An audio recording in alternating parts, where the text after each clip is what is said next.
राधे राधे दोस्तों, श्रीमद् भागवत कथा के अगले एपिसोड में आपका स्वागत है। श्री मैत्रेय जी ने कहा, विदुर जी, आप भगवत भक्तों में प्रधान लोकपाल यमराज ही हैं। आपके पुरु वंश में जन्म लेने के कारण वो वंश साधु पुरुषों के लिए भी सेव्य हो गया है। धन्य है, आप निरंतर पद पद पर श्री हरि की कीर्तिमयी माला को नित्य नूतन बना रहे हैं। अब मैं शुद्र विषय सुख की कामना से महान दुख को मोल लेने वाले पुरुषों की दुख निवृत्ति के लिए श्रीमद् भागवत पुराण प्रारंभ करता हूँ, जिसे स्वयं श्री शंकरषण भगवान ने सनकादि ऋषियों को सुनाया था।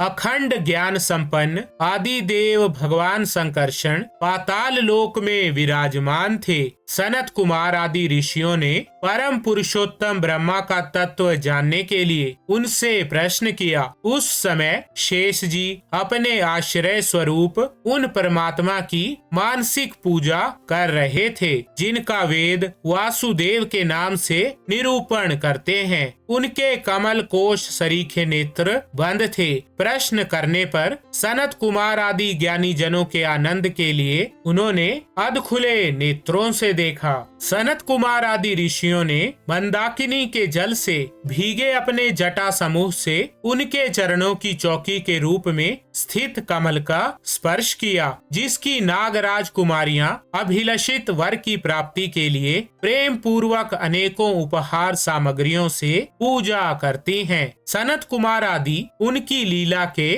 मर्मज्ञ हैं। उन्होंने बार बार प्रेम गदगद वाणी से उनकी लीला का गान किया। उस समय शेष भगवान के उठे हुए सहस्त्र फण किरीटों की सहस्त्र सहस्त्र श्रेष्ठ मणियों की छिटकती हुई रश्मियों से जगमगा रहे थे। भगवान शंकरषण ने निवृत्ति परायण सनत कुमार जी को ये भागवत सुनाया था, ऐसा प्रसिद्ध है। सनत कुमार जी ने फिर इसे परम व्रतशील सांख्यायन मुनि को उनके प्रश्न करने पर सुनाया। परम हंसों में प्रधान श्री सांख्यायन जी को जब भगवान की विभूतियों का वर्णन करने की इच्छा हुई, तब उन्होंने इसे अपने अनुगत शिष्य हमारे गुरु श्री पराशर जी को और बृहस्पति जी को सुनाया। इसके पश्चात परम दयालु पराशर जी ने पुलस्त्य मुनि के कहने से वो आदि पुराण मुझसे कहा। वत्स, श्रद्धालु और सदा अनुगत देखकर अब वही पुराण मैं तुम्हें सुनाता हूँ। सृष्टि के पूर्व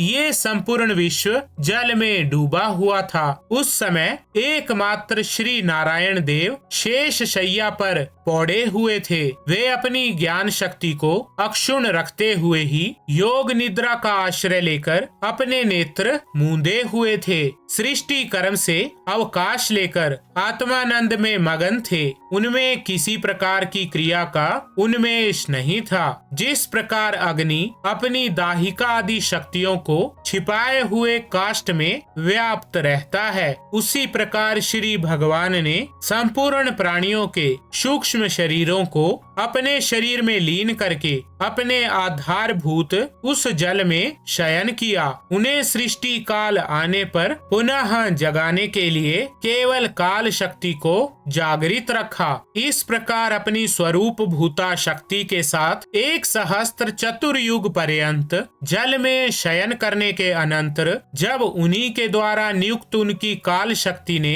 उन्हें जीवों के कर्मों की प्रवृत्ति के लिए प्रेरित किया, तब उन्होंने अपने शरीर में लीन हुए अनंत लोक देखे। जिस समय भगवान की दृष्टि अपने में निहित सूक्ष्म तत्व पर पड़ी, तब वो काल आश्रित रजोगुण से शुभित होकर सृष्टि रचना के निमित्त उनके नाभि देश से बाहर निकला। कर्म शक्ति को जागृत करने वाले काल के द्वारा विष्णु भगवान की नाभि से प्रकट हुआ वो सूक्ष्म तत्व कमल कोश के रूप में सहसा ऊपर उठा और उसने सूर्य के समान अपने तेज से उस अपार जल राशि को दे दीप्यमान कर दिया। संपूर्ण गुणों को प्रकाशित करने वाले उस सर्वलोकमयी कमल में वे विष्णु भगवान ही अंतर्यामी रूप से प्रविष्ट हो गए। तब उसमें से बिना पढ़ाए ही स्वयं संपूर्ण वेदों को जानने वाले साक्षात वेद मूर्ति श्री ब्रह्मा जी प्रकट हुए, जिन्हें लोग स्वयंभू कहते हैं। उस समय कमल की गद्दी में बैठे हुए ब्रह्मा जी को जब कोई लोक दिखाई नहीं दिया,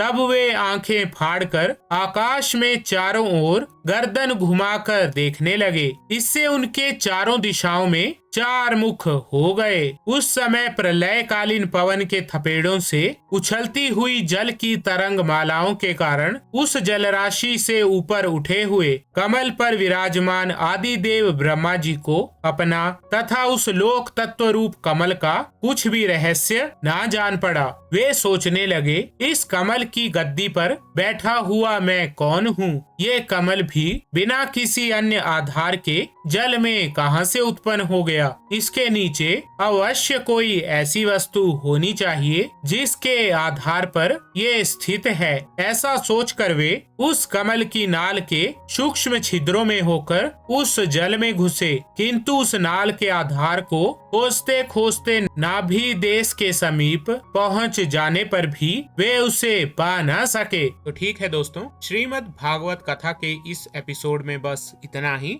राधे राधे।